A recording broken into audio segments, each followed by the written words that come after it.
Alright guys, well as you know, this is a small channel, so I want to thank everybody that has watched the ads, put up with them, clicked on any of the links, whatever. The money adds up eventually. I originally set a goal. My original thought on the YouTube money was to get parts, like intake, throttle body, distributor, stuff that the whole group could use. Like if somebody wanted to try something out, you can just pass the stuff around the group. And then I got a better idea. Instead of buying parts, why not get tools that the group can use? So after about 4 years of saving, small YouTube channel, remember, I got my first purchase right over here. I think it caught the FedEx guy or whoever off guard, because it's a 112-pound box, and they definitely were a little rough with it. And there's not much unboxing involved, seeing how the lid was already ripped open, but see if that gives you a hint. That's right, set of scales.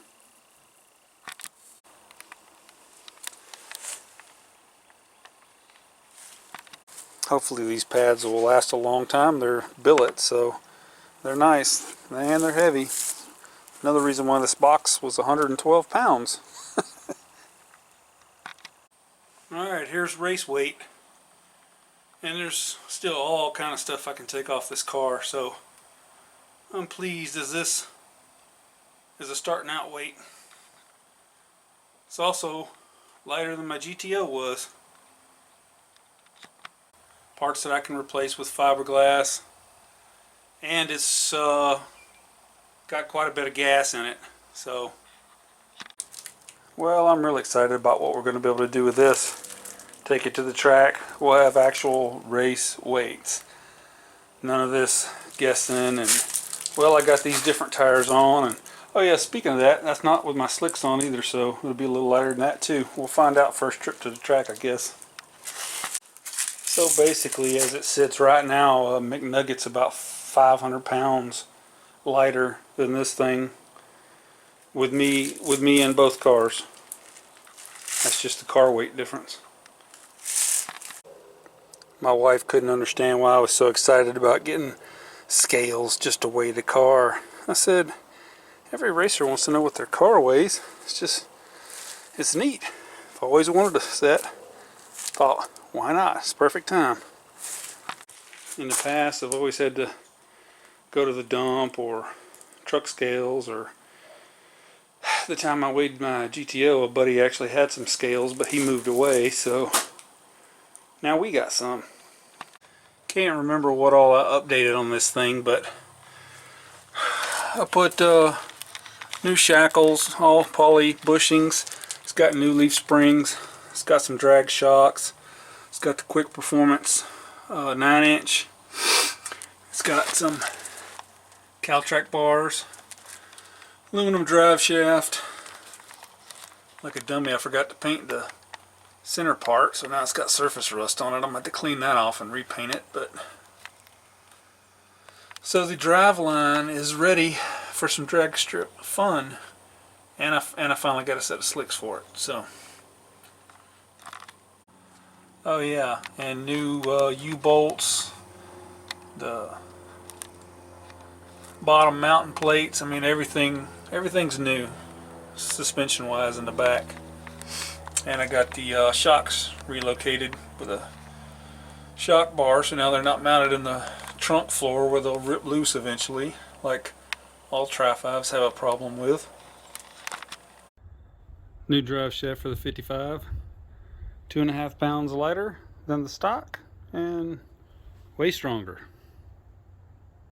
I really wanted to go with some of those mono leaf leaf springs, because they're about 5 pounds, where these are about 60 pounds. So big weight difference, but I just didn't know how they would how they'd work out in a drag racing application with a car this heavy, so I decided not to chance it. Maybe later on I'll switch over to them, because that's quite a bit of a weight savings.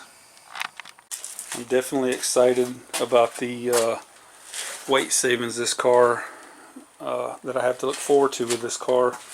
'Cause man, everything on it's still steel, and it's already that light. That's going to be nice. All I used to hear out of people was how heavy these things were.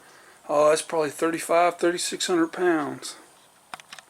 And no, it's still got the same old crappy junkyard motor in it. Hadn't done anything to that or the transmission yet. Those are next on my list.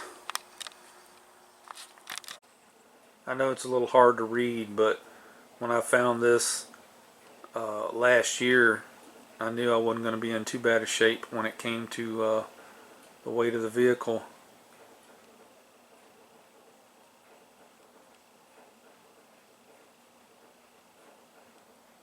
Especially since mine's missing quite a bit. It's funny. I also saw the price. These things were only $2,000 new.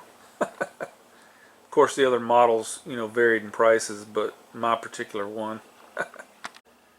Yeah, it says shipping weight is the basic weight of the vehicle with regular equipment, grease, and whatever else is required.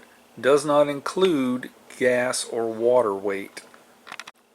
They got curb weight as weight of the vehicle empty but ready to drive. So it's the shipping weight plus 97 pounds worth of gas and 33 pounds worth of water. Loaded weight is the curb weight plus 150 pounds for each passenger. Man, people were light back then. It also says for the V8 option, deduct 30 pounds.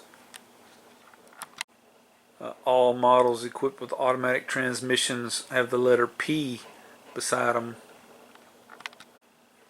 For example, 1503P as the model number. And yeah, the first two numbers on the model numbers over there are cut off. Whoever scanned that page in didn't get the whole page, but you can see what category they fall under. Thanks for subscribing, and definitely thanks for watching. Thanks for the likes, and thanks for the comments. We'll see y'all next time, hopefully at the track.